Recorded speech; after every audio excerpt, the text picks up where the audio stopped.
어떻게? 먼저 하시면 제가. 예, 지금 고성하고 속초를 다녀왔습니다.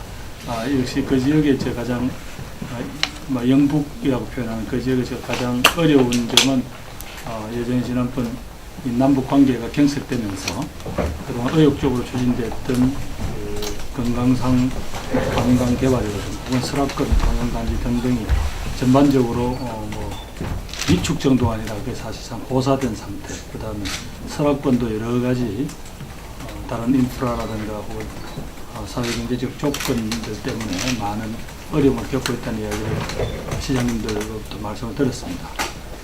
다행히 속초에는 속초 블라디보스톡 노선 또 속초 자로비노인가요? 거기 또 노선이 다시 재취향되도록 결정이 됐다고 그 점은 상당히 기뻐하시는 걸 보았습니다. 전체적으로 저희들 후보와 저희 민주당의 뜻은 기본적으로 소위 감히 수건 사업이지만 밀어붙이지 못했던 동서고속 전철 문제는 반드시 단순히 그냥 무슨 타당성 검토나 이런 문제가 아니라 이것을 바로 앞으로 수도권으로부터 동해안을 거쳐 바로 PSR, PKR, PCR로 연결될 수 있는 교통과 교역의 물류의 중심 기지로 만들겠다는 오늘 의지를 가지고 추진하겠습니다. 그 부분에 대해서 이미 후보께서 밝힌 바가 있습니다만 당도 분명히 그렇게 하겠다는 약속을 드립니다. 특별히 계속 이른바 기재부에서 타당성 조사라는 관점만 가지고 이야기하는데 지금 당장 거주민이 얼마냐, 이용객이 얼마냐 이런 정도의 가치로 따질 수 있는 연구단지 및 생산기지와 이 문제는 이 포스코의 제2도약이라는 관점과 함께 또 히토류에 대한 국제적인 여러 가지 관심 또 특히 지금 세계 최고의 매장량을 가지고 있다는 북한의 마그네 사이트의 어떤 잠재 매장량 이런 등등을 다 고려해서 반드시 가장 중요한 어떤 과학 및 새로운 어떤 산업의 동력으로 삼겠다는 약속을 드리고요. 그 점에 대해서 후보가 이번에 공약집에 반드시 포함될 그런 약속입니다. 그래서 원래 오늘 국토해양위원하고 지경위원들이 다 같이 오시기로 하셨습니다만 이분들이 전부 다 오늘 마지막 내일 이번 전국회 마지막 본회의가 있는 관계로 각 상임위 법안 심사 때문에 같이 하지 못한 점을 대단히 죄송스럽게 생각합니다. 이상 큰 말씀을 드리고요. 또 우리 김진표 의원님께서 또 말씀하시고 여러 질문 드리겠습니다. 안녕하십니까. 민주당의 김진표 의원입니다. 저는 개인적으로 강원도와 그런 깊은 인연이 있습니다. 제가 정부에 있을 때 83년에서 2년간 강원도 영월 세무서장을 맡아서 당시 영월 세무서장은 영월 평창 정선을 관할로 하고 있었습니다. 그래서 우리 가족들과 함께 이사 와서 아이들이 영월서 초등학교를 다니고 그런 인연으로 그 당시에 영월 군수로 김진선 도지사가 군수를 했고 해서 강원도와 여러 가지 인연을 맺고 그 뒤에 정부에 있을 때 영월은 물론이고 김진선 지사가 하는 사업을 예산이나 세금 면에서 많이 지원해드렸던 그런 인연이 있습니다. 그런 인연 때문인지 지방자치제가 처음 되면서 영월군에서 저를 강원도 영월 명예구민으로 지명을 해주셔서 지금까지 우리 지역과 영월은 서로 자매 도시처럼 인연을 맺고 제 스스로도 1년에 서너 번씩 수백 명의 우리 지역 주민들하고 함께 영월을 오가는 그런 교류를 맺고 있습니다. 근데 그 시절 83년도나 지금이나 비교해보면 강원도는 인구는 그때보다 더 줄고 실제로 산업이라고 할 게 아무것도 없습니다. 옛날에 83년에 강원도의 공장은 경월소주밖에 없다고 그랬습니다. 근데 지금도 별로 나아진 게 없다. 유일하게 희망이 있었던 것은 김대중 노무현 정부 10년 동안에 그 고성을 중심으로 금강산 관광이 활성화되면서 당시에는 제 기억으로 2007년까지는 고성의 GRDP가 강원도 GRDP의 2배 가까이 상승됐었습니다. 그렇게 1년에 한 6천억 정도의 아산의 매출이 오를 정도였으니까요. 그런데 이제 최근에 들어와서 제가 좀 살펴보니까 MB정부 들어와서 남북관계가 악화가 되고 금강산 관광이 그 불의의 사고로 인해서 막히고 하면서 고성의 이 GRDP가 마이너스더라고요. 근데 이것이 바로 강원도의 지금 현 주소를 말하고 있는 게 아닌가 하는 생각이 듭니다. 이 남북 평화협력 체제를 어떤 형태로도 갖추는 것이 강원도의 경제를 활성화하는데 결정적인 이 장애 요인을 제거하는 결과가 된다 하는 생각을 저는 가지고 있고, 방금 전에 우리 김부겸 선대위원장께서 말씀이 있으셨지만 그나마 이제 기대를 가지고 계시는 동계올림픽, 그 동계올림픽의 전제가 되는 그 강원도민들의 오랜 수건 사업,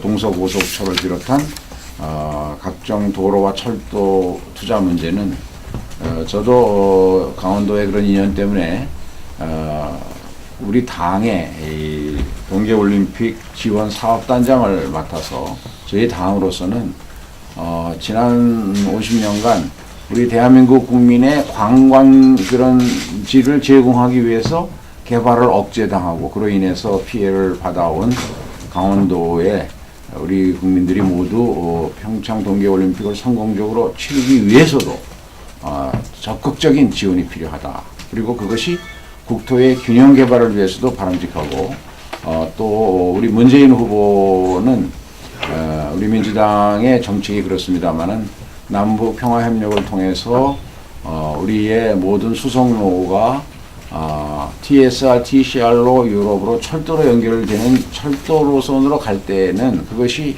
실효성 있게 하려면 우리 한반도 내에도 동서고속철을 비롯한 횡으로 가는 3개 정도의 철도가 만들어져야 된다. 그동안 대한민국은 해방 이후 60년 동안에 철도 건설이라는 것은 별로 없었습니다. 왜냐하면 대한민국이 섬으로서 살아왔기 때문에 삼면의 바다에다 북한이라는 바다로 맥혀 있으니까 섬에다 철도를 투자할 수 없는 것 아닙니까? 그래서 이 철도 사업이 제대로 투자되고 그것이 경제적 가치를 가지려면 남북 평화협력 체제로 가는 것을 대전제로 하고 그것이 가져야 된다. 그리고 또 한 가지 이 강원도에 좀 몇 가지 기회가 생기는 것 같습니다. 마그네슘 단지를 옥계 지역에다가 포스코가 지정해서 1차 완공이 이제 이달에 된다고 들었습니다. 이것이 희소 가치가 있는 그런 히토류들을 개발하는 사업과 연결될 수 있고, 마침 북한이 중국과 함께 세계 최대의 양질의 히토류를 광산을 가지고 있고, 마그네사이트 같은 것은 세계 매장량의 절반을 가지고 있다라는 이런 입지적인 요건 등을 고려할 때 먼 장래를 내다보고 포스코도 투자한 것 아닌가 싶고요.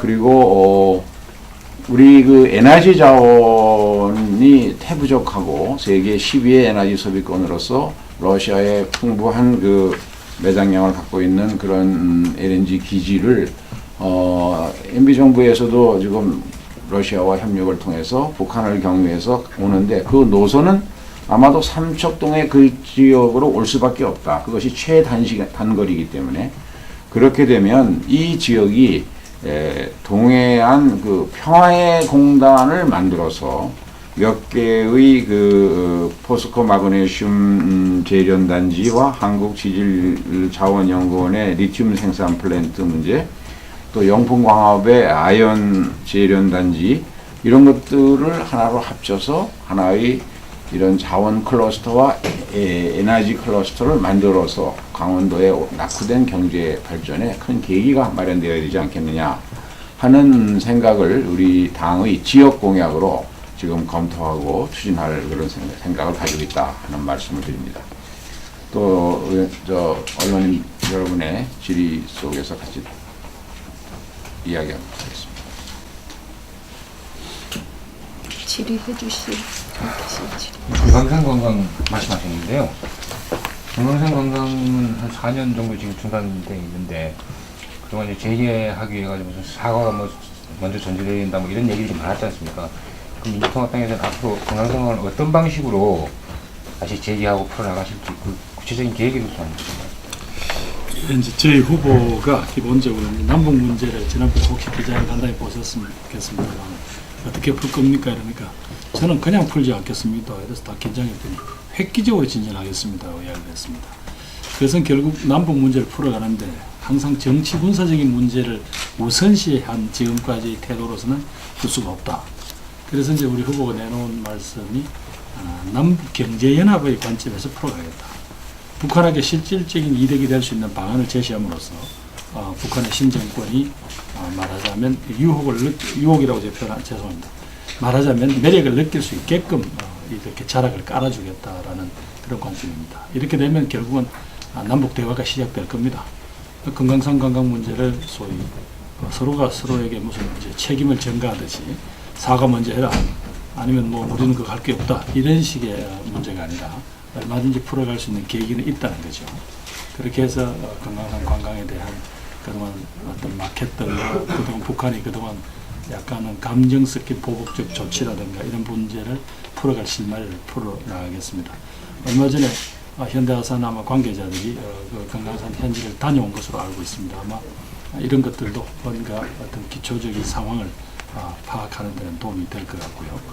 이런 것들 기초로 남북 관계를 경제연합이라는 관점에서 접근하기 때문에 풀 실마리를 확실히 가지고 있다고 저는 판단하고 있습니다.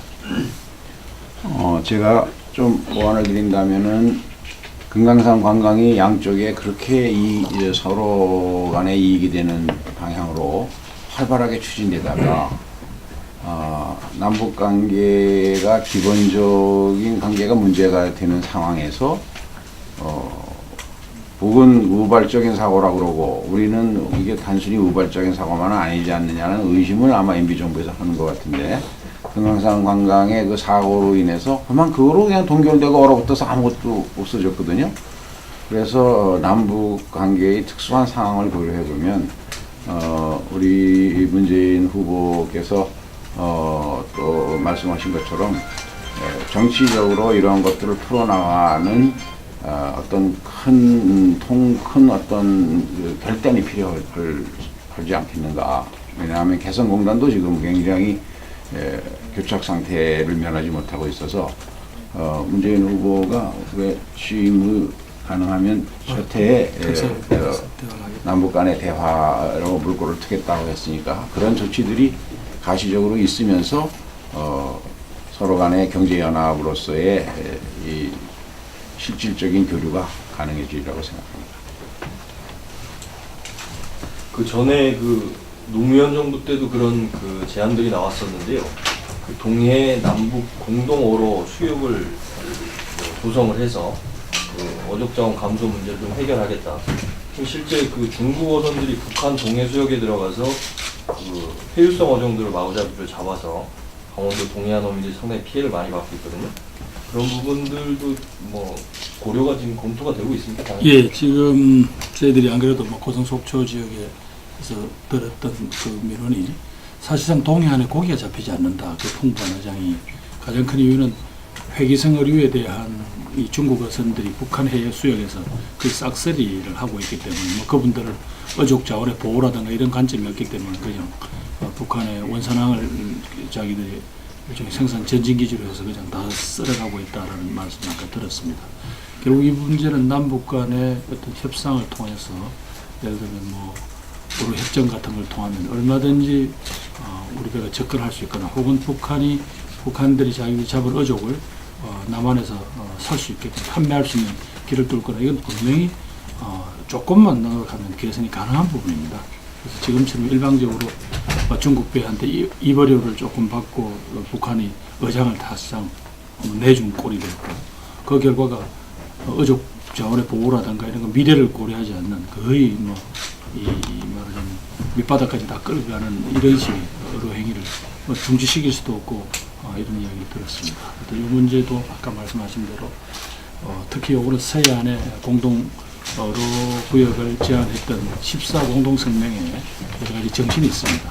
저희 만약에 출범하게 될 문재인 정부는 이런 문제를 그런 관점에서 접근하겠다는 말씀을 드립니다. 다만 한 가지 걱정되는 것은 워낙 또 NLL이라는 이게 정치 쟁점화가 되어 있어서 말씀을 제가 이렇게 조심스럽게 드릴 수밖에 없다는 말씀드립니다. 예, 이제 곧 경제부총리를 지내신 우리 김진표 의원께서 말씀을 하실 텐데 저희들의 기본 관점은 이렇습니다. 지금 이제 예산을 딱 이렇게 쥐고 있는 공무원들은 항상 입장이 아까 경제성, 효율성, 타당성이라는 관점에서만 접근합니다. 그렇게 되면 국토가 균형 발전한다는 가치, 또 국토가 앞으로 어떤 쪽으로 열려야 한다는 그런 미래에 대한 그림은 나올 수가 없는 것 아닙니까? 그런 관점에서 금년에 지금 아직까지 예산이 배정되고도 쓰지 못하는 그 60억이죠. 그 부분부터 시작해서 의지를 갖고 풀겠다는 말씀 드리고요. 구체적인 문제를 또 우리 김진표 의원님 말씀하시겠습니다. 이 예산을 담당하는 공무원들, 국장급 이하의 공무원들 입장에서 보면 주어진 정책 편성의 원칙, 테두리 내에서 거기서 하나하나 하다 보면 지금 말씀하신 그런 판단을 할 수밖에 없을 겁니다. 그런데 이제 대통령 선거가 끝나서 정권이 바뀌게 되면 그 큰 원칙과 방향이 바뀌는 것입니다. 그동안 MB정부에서는 우리 야당을 비롯해서 많은 전문가들이 전혀 경제성이 없고 오히려 국토를 훼손할 위험이 너무 크니까 너무 서두르지 말라고 그렇게 주장했던 4대 강의 사업에 엄청난 돈을 예산만 30조 또 수자원공사를 비롯한 공기업까지 하면 약 60조의 돈을 거기다 퍼부지 않았습니까?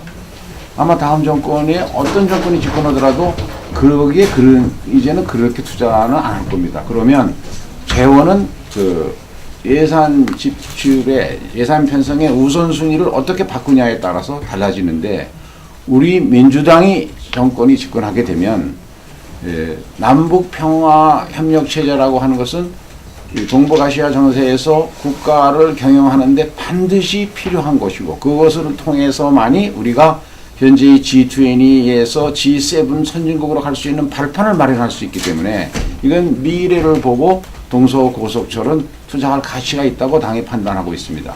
특히 그 좋은 계기가 되는 것이 동계올림픽을 하게 되니까 인천공항에서 올림픽 때까지 고속철도로 갈 수 없으면 나중에 가서 또 계속 문제가 되지 않겠냐.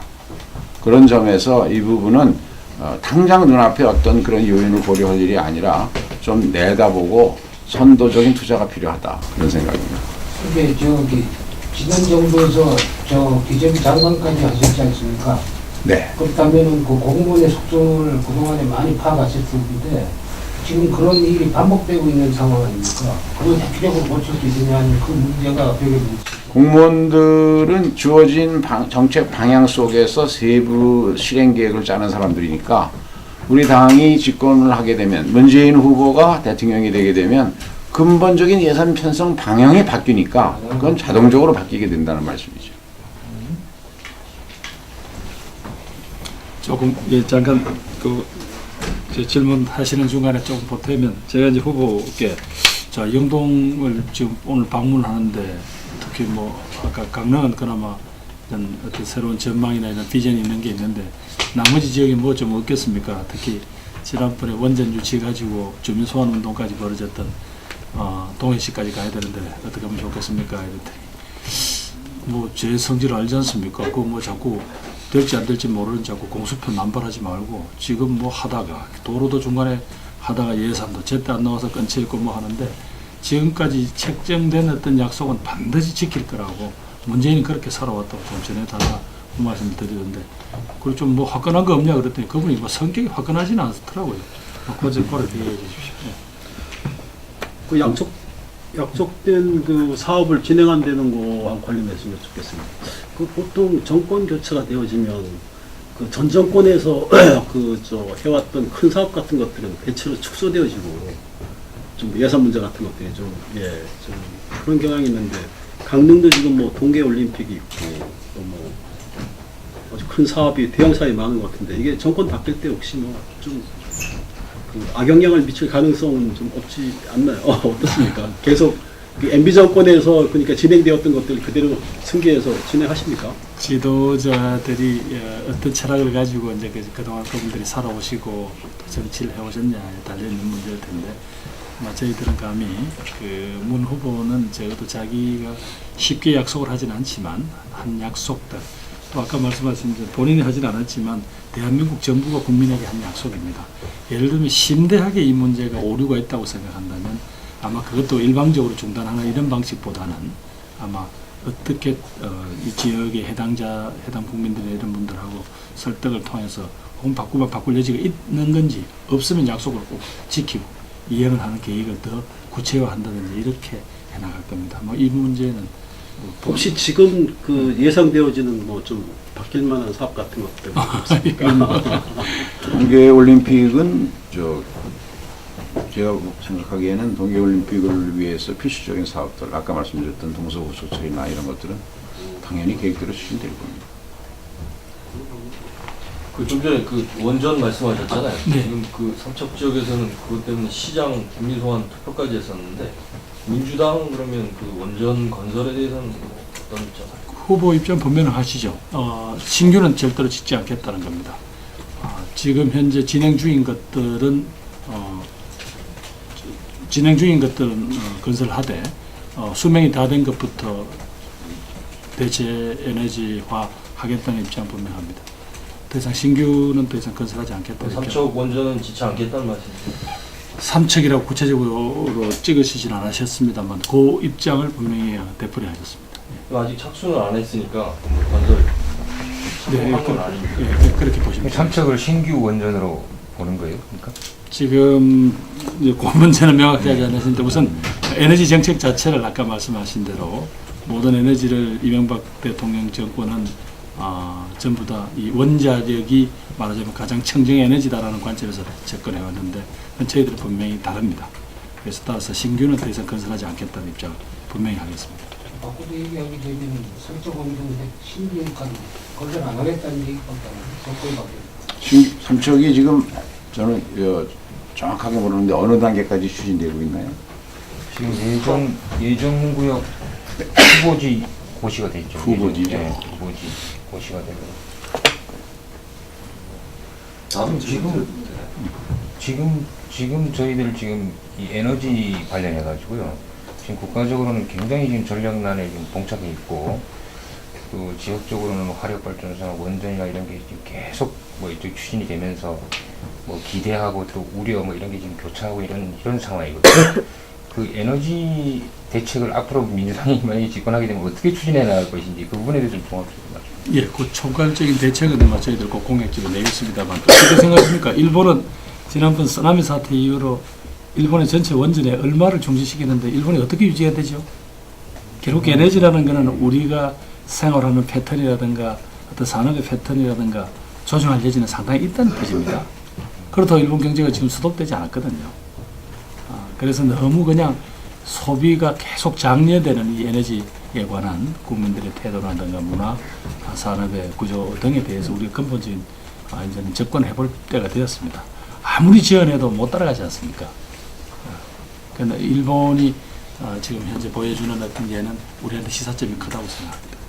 이런 이제 소비 면에서의 절약을 위한 에너지 가격 정책이 그동안 그 소위 대기업들이 주로 하는 대형 수출용 제조의 원가를 절감하기 위한 방향으로 산업용 에너지 원가가 전 세계에서 가장 싼 그러니까 한전의 전력 생산 원가의 40% 이하로 공급을 쭉 해오지 않았습니까? 그것이 우리 산업 구조를 에너지 낭비형으로 만들어 가고 있지 않느냐. 근데 앞으로 이제 지적하신 것처럼 에너지원이 점차 이제 비싸지고 고갈되어 가는데 언제까지 우리가 이 에너지 다소비형 경제를 끌고 갈 수는 없다. 우리가 G20까지는 이렇게 왔지만 G7으로 가려면 에너지 절약형 경제 체제로 산업의 체질도 바뀌어져야 되고 그렇게 하기 위해서는 지금 한전이 검토하고 계속 갈등을 일으키고 있습니다만은 에너지 가격 체계도 지나친 산업에 대한 지원. 지금 우리나라의 산업용 에너지 가격이 동남아의 10분의 1밖에 안 됩니다. 그래서 동남아, 인도네시아나 캄보디아나 태국 이런 나라들과 비교하면. 그래서 거기 그 나라들이 인건비가 우리의 10분의 1이지만 에너지 가격이 우리가 10분의 1이기 때문에 실제로 총 원가로 보면 동남아에서 나가는 것이 별로 싸지 않다. 이런 이야기도 나오고 있거든요. 그래서 이 문제는 기본적으로 이제 가격 정책을 통해서 접근해서 산업용 에너지를 절약해야 하고, 그리고 신재생 에너지, 태양열이라든가 풍력이라든가 조력이라든가 이 여러 가지 신재생 에너지를 확대하는 노력, 이것들과 함께 이제 에너지 정책이 전면적으로 다시 검토되어야 한다. 물론 단기간의 성과는 없지만 꾸준히 그렇게 하지 않으면 미래의 재앙에 대비할 수가 없다. 이것이 선진국들의 일반적인 지금 접근 방법이고 우리도 그걸 따를 수밖에 없다는 얘기입니다. 네, 저기 최근에 일단 서울에서 자주 내려오시거든요. 최근에는 박지원 대표 다녀가셨고, 제가 지금 이름 생각 안 나지만 또 그저 태백 이쪽으로 또 다녀가셨고, 그 최근에 이렇게 자주 내려오시는 특별한 이유가 있을까요? 그래서 뭐 작년에 이제 새누리당이 예. 뜸하거든요. 예, 그건 뭐 저희들이 지난 총선 때 대표를 했기 때문입니다. 강원도민들이 두 번이나 저희 민주당 도지사를 당선시켜 주셨는데, 지난 총선 때 저희들이 이렇게 도민들의 마음을 얻는 데 실패한 이유가 뭘까 곰곰이 저희들이 반성한 그 기초고요. 그다음 또 하나, 역시 현장에 와서 많이 만나 뵙고 뭔가 또 이야기를 듣고 해야 우선 저희들 생각부터 바뀝니다. 그래서 여러분들한테 정말 진지하게 다가가고 싶습니다. 그리고 뭐 욕심 같아서는 대선 때 표도 좀 많이 나오면 좋겠습니다. 우리 강원도에 현역 의원이 한 분도 안 계시니까 강원도민들의 절절한 요구가 그 국정 운영에 전달이 잘 안 되니까 이번 대선 국면에서 우리가 좀 중요한 사람들이 강원도를 더 좀 자주 찾아야 된다. 그런 판단은 당연히 해야 되겠죠. 강원도를 캐스팅 보트 지역으로 판단하시는 건가요? 우리는 그랬으면 좋겠는데 언론인 여러분들이 많이 도와주죠. 그동안 지역에서 계속 나왔던 얘기들이 이제 새누리당이나 민주통합당이나 할 것 없이 뭐 그동안 공약들이 너무 지나치게 곰탕 우려먹듯 지금까지 해오지 못했던 거, 아니면 수십 년간 해왔던 이런 공약들이 계속해서 남발되고 있다, 되풀이되고 있다, 이런 얘기들이 나오고 있거든요.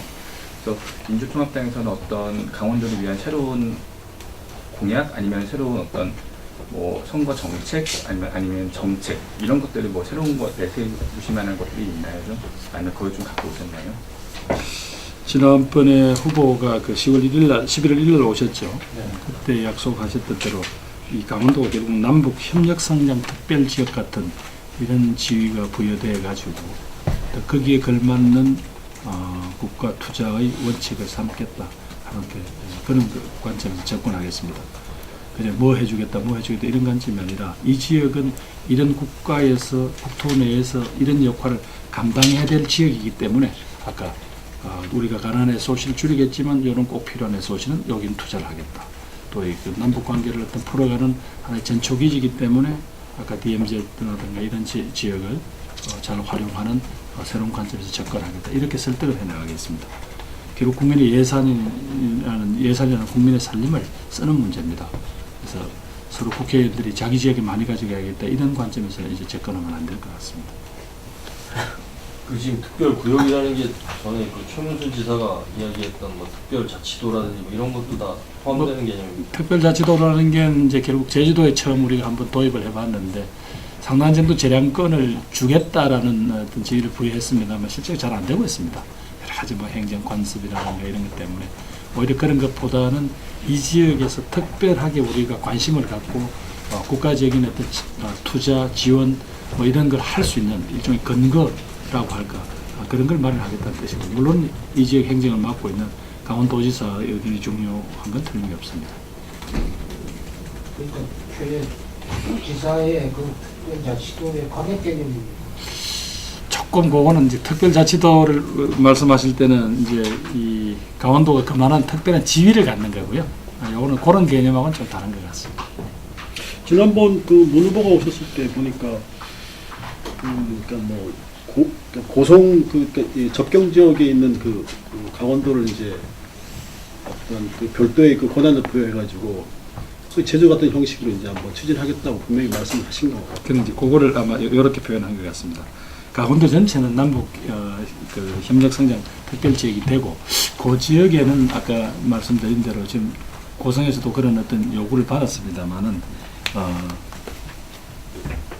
조금 말하자면 그 우리 이제 예를 들어 국가 3단처럼 그런 개념의 남북 경제 협력 단지 같은 걸 만들어서 그 북한의 노동력을 이용할 수 있으면 이용하는 것 이런 것들을 함께 검토해 달라고 하신 건데 아마 후보께서 지난번에 말씀하신 것은 그런 개념인 것 같고 강원도에게 아까 이야기한 남북 협력성장 특별지역으로 하겠다는 것은 아까 국토의 어떤 효율적인 어떤 재배치라는 그런 관점에서 보시면 되겠습니다. 개념이 좀 모호한 것 같아요. 그게.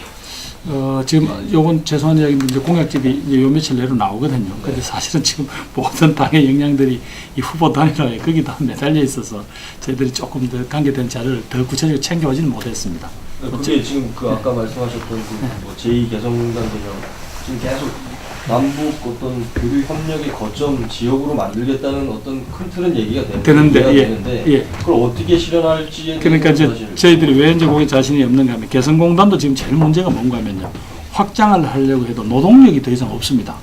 개성시라는 게 그 인구 20만이 채 안 되니까 개성공단에서 필요한 노동인력을 거기 다 조달을 못 합니다.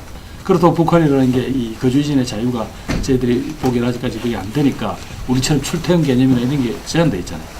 그런데 지금 현재 이 접경 지역 내에 그런 걸 하더라도 과연 배후 도시에 어느 정도의 제공할 수 있는 노동 여지가 있는가 이런 것들에 대한 우리가 이제 정확한 이 자료가 없기 때문에 조심스러운 거죠. 지금 어떻게 하겠다. 그러나 그런 관점에서 아까 이야기한 서쪽에 그런 어떤 개성공단 축이 있다면 동쪽을 이제 건강한 관광이라는 것도 한 축이 되지만 아까 이 북한 사회 전체를 앞으로 남북 경협이라는 큰 틀에 묶었을 때 거기를 어떻게 활용할 거냐 그 이야기. 이제 그 문제와 관련해서는 대선 전에 어떤 정당도 강원도 개발 협력에 관하여 일방적으로 어떤 구체적인 실행 수단까지 완비한 정책을 발표하는 건 사실상 제가 보기엔 불가능하리라고 생각합니다. 왜냐하면 그건 결국 북과 어느 정도 대화를 해보지 않고는 불가능하거든요. 잘 아시는 것처럼 북은 특히 동해안 휴전선의 동쪽 지역은 전부가 군강구 사령관들이 통치하는 군 배치 지역 아닙니까? 그래서 북한의 군부와 이 문제에 관하여 정권적 차원에서 어느 정도 큰 그림이 그려져야 여기에 이런 것들을 구체적으로 어떤 방법으로 할 건가 정책을 만들 수가 있기 때문에 다만 우리 문재인 후보가 그런 의지를 가지고 강원도의 낙후된 경제를 발전시키면서 국토 균형 개발하고 우리 민주당이 갖고 있는 그 남북의 교류 협력을 다시 시작한다는 그 정책과 결합시키는 큰 방향으로 이런 전략을 지금 말씀드릴 수 있다는 얘기죠. 하나 더 질문드리면 지난번 총선 때 이제 대패를 하셨다고 말씀하셨는데요. 그 지금 현역 국회의원, 지역구 국회의원들이 다 새누리당 의원들이잖아요. 그래서 지역 주민들이 걱정하는 건 현역 국회의원과 이제 정권이 바뀌게 될 경우에 그 여당 그 당과의 그런 커뮤니케이션에 문제가 생기지 않을까. 그래서 또 지역이 또 소외되지 않을까 이런 걱정들을 많이 할 거거든요. 그게 아무래도 이번 선거에서 좀 성패를 가르는 그런 기준이 되지 않을까 싶은데 한 말씀 해주시죠. 기자님 말씀대로 할 것하면 그럼 한 지역에서는 항상 뭐 여당을 해야 된다는 이야기인데 저는 대한민국의 어떤 그 국가 운영이나 또 국민이 바라보는 민주주의 수준이 저는 그건 넘어섰다고 봅니다. 다만 지난번에 저희들이 어떤 정당도 한 큰 전국적인 큰 선거에서 신임을 받지 못했으면 그 이유를 곰곰이 따져서 또 다음에는 신임을 받도록 노력하는 것은 저는 정당의 당연한 임무라고 생각합니다. 저희들이 아까 고백드렸다시피 저희들이 지난번에 그런 부족함이 뭐 교만함이었던 게을렀던 뭐 어쨌든 간에 이제는 지금 다르게 접근하겠다는 거고요. 그런 점에서 또 우리 후보가 보여준 어떤 그런 진정성을 여러분 보시지 않았습니까? 그래서 약속을 지키는 모습을 통해서 저희 당의 여러 가지 부정적인 이미지 또 불신에 대해서 저희들 한번 극복해 보겠습니다. 그리고 그런 점은 너무 걱정 안 하셔도 될 만큼 성숙했다고 보여집니다. 강원도 지사가 계시니까. 근데 우리 함께한 우리 김미 의원님하고 우리 제 심 위원장, 송 위원장 한 말씀 하시죠. 사실 뭐 지난 총선에서 저희 그 민주통합당 9개 지역에 나왔던 후보를 전부 다 패배를 해서 저희 스스로가 뭐 몸둘 바를 모르겠습니다만은 그래도 중앙당 차원에서 우리 강원도를 이렇게 챙겨주시고 또 기존에 그 강원도민들이 바라는 이런 지역 현안들에 대해서 관심을 기울이고 또 후보께서도 이 부분을 그 필히 이행하시겠다고 하는 약속을 두 분께서 오셔서 이런 말씀 우리 강릉 시민들에게 들어주셔서 정말 감사합니다.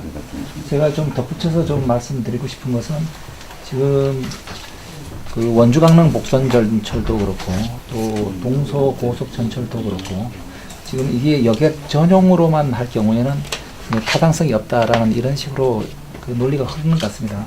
그런데 조금 전에 말씀하셨다시피 남북 교류를 통해서 우리 강릉 지역에 이 비철금속 연구 및 생산 클러스터 및 또 동해삼척 지역의 그 에너지 클러스터를 만든다면은 이게 지금 동서고속전철이나 원주 강릉 복선 전철 외에 사실 북한에서 이 강릉 거쳐서 동해삼척으로 이어지는 동해 북부선도 저희들 차제에 물류를 위해서 꼭 좀 그 공약에 집어넣어 주십사 이렇게 부탁을 드리고 또 여기 계신 분들도 지역 현안이 바로 그것과 연결되어 있다는 것을 좀 감안을 하셔가지고 좀 건의해 주시기 바랍니다. 어찌됐든 저희들 민주통합당은 이 두 분께서 오셔서 말씀하셨다시피 앞으로 정권이 바뀐다 하더라도 물론 뭐 현역 의원은 없지만은 여기서 약속하신 것은 모두 확고하게 이행하시는 이런 의지를 더욱더 가지고 있다고 이렇게 생각을 합니다. 저도 김 강릉 씨가 그동안에 그 전국 유일의 그 저탄소 녹색 도시 문제로 굉장히 많은 큰 틀의 계획들을 세워왔습니다. 이것이. 근데 과연 이게 현재까지 지원되는 예산이나 여러 가지 문제를 봤을 때 계획했던 대로의 어떤 그런 모습들이 진행될 수 있을 것이냐에 대한 의문점은 강릉 시민들이 모두 다 갖고 있는 것 같습니다. 그래서 물론 뭐 민주당의 입장은 우리 위원장님께서 잘 말씀을 하셨고 중앙당의 입장에서 정말 이게 앞으로 뭐 정권 변화에 대한 우리 바람도 중요하지만 어디가 되었든지 간에 강릉시의 입장에서 저탄소 녹색 도시의 그런 모든 큰 그림의 계획들이 잘 진행될 수 있는 그런 것들 또한 민주당에서 중앙당에서도 좀 신경 쓰고 책임져 주셔야 하는 게 아닌가. 그 부분이 아주 강릉 시민으로서는 커다란 하나의 과제입니다. 예, 그러고 어차피 오늘 많이들 오셨으니까 변화되는 모습만 바라봐 주실 수 있다면 저는 분명히 강원도에서 좋은 결정적인 그런 역할들을 하시지 않을까 생각하고 또 그 중심에는 어떤 책임감을 가지고 언론인들이 계셔주시잖아요. 예, 그런 모습을 지금껏 보여주신 대로 앞으로 계속 같이 함께 강원도를 위한 그런 모습들로 같이 갔으면 좋겠다. 이런 것 한번 말씀을 드려보고 싶습니다. 감사합니다. 고맙습니다.